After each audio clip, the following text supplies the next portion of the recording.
అవతారమూర్తి అయిన శ్రీ మహావిష్ణువు దశావతారాల్లో రెండవది కుర్మావతారం. విష్ణుమూర్తి కుర్మావతారంలో దర్శనమిచ్చే ఏకైక ఆలయం శ్రీ కుర్మం. భారతదేశంలోనే కాక ప్రపంచంలో మరెక్కడ ఇలాంటి ఆలయం లేదు. బ్రహ్మ ప్రతిష్ఠించిన పంచలింగ క్షేత్రంగా ఈ ఆలయం ప్రసిద్ధిగాంచింది.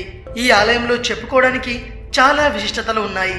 ఎక్కడా లేని విధంగా ఇక్కడ 2 ధ్వజస్తంభాలు ఉన్నాయి. స్వామివారు పడమటి ముఖంగా వెలసి ఉండటం మరో ప్రత్యేకత. కుర్మనాథుడి ఆలయంతో పాటు శ్రీ రామానుజాచార్యులు, శ్రీ వరదరాజస్వామి, శ్రీ మధ్వాచార్యులు, శ్రీ కోదండరామస్వామి వారి ఆలయాలు కూడా ఈ ప్రాంగణంలోనే ఉంటాయి. విశాల ప్రాకారాన్ని కలిగిన ఈ క్షేత్రంలో కూర్మావతారానికి నిజరూపమైన తాబేళ్లు కూడా కనువిందు చేస్తాయి. ఈ పుణ్యక్షేత్రానికి స్థల పురాణం ఉంది. పూర్వం దేవదానవులు క్షీరసముద్రాన్ని మదించడానికి మందార పర్వతాన్ని కవ్వంగా చేసుకుంటారు. క్రింద ఆధారం లేకపోవడంతో పర్వతం నిలవలేదు, మదించడానికి వీలు కాలేదు. ఆ సందర్భంలో విష్ణువుని ప్రార్థించగా తాబేలు రూపమెత్తి పర్వతానికి ఆధారంగా నిలిచాడు. ఈ రూపాన్ని బ్రహ్మదేవుడే స్వయంగా శ్రీ కుర్మంలో ప్రతిష్ఠించాడని చెబుతారు. పితృకార్యాలంటే కాశీ గుర్తొస్తుంది. వారణాసితో సమానంగా ఈ క్షేత్రాన్ని భావిస్తారు. కాశీ వెళ్ళలేని చాలా మంది ఇక్కడ పితృకార్యాలు చేస్తారు.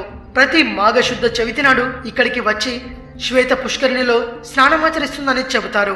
అంతటి పవిత్రమైన ఈ పుష్కరిణిలో పితృదేవతల అస్థికలు కలిపితే కొంతకాలానికి సాలగ్రామ శిలలుగా మారుతాయని ఇక్కడి వారి విశ్వాసం. ఈ ఆలయాన్ని 8వ శతాబ్దంలో ఆది శంకరాచార్యులు, 11వ శతాబ్దంలో రామానుజాచార్యులు, 13వ శతాబ్దంలో మధ్వాచార్యుల శిష్యులైన శ్రీ నరహరి తీర్థులు సందర్శించినట్టు చరిత్రకారులు చెబుతున్నారు. శ్రీరాముడి తనయులు లవకుశులు కూడా ఈ ఆలయాన్ని సందర్శించారని చెబుతుంటారు. శ్రీకాకుళం జిల్లా కేంద్రానికి కేవలం 13 కిలోమీటర్ల దూరంలో శ్రీకాకుళం రోడ్డు, ఆమదాల వలస రైల్వే స్టేషన్కు 27 కిలోమీటర్ల దూరంలో గార మండలంలో ఈ ఆలయం ఉంది. ఈ వీడియో గనక మీకు నచ్చినట్లయితే లైక్ చేయండి, షేర్ చేయండి. మరిన్ని ఇంట్రెస్టింగ్ వీడియోస్ కోసం రీమిక్స్ కింగ్ ఛానల్ని సబ్స్క్రైబ్ చేయండి.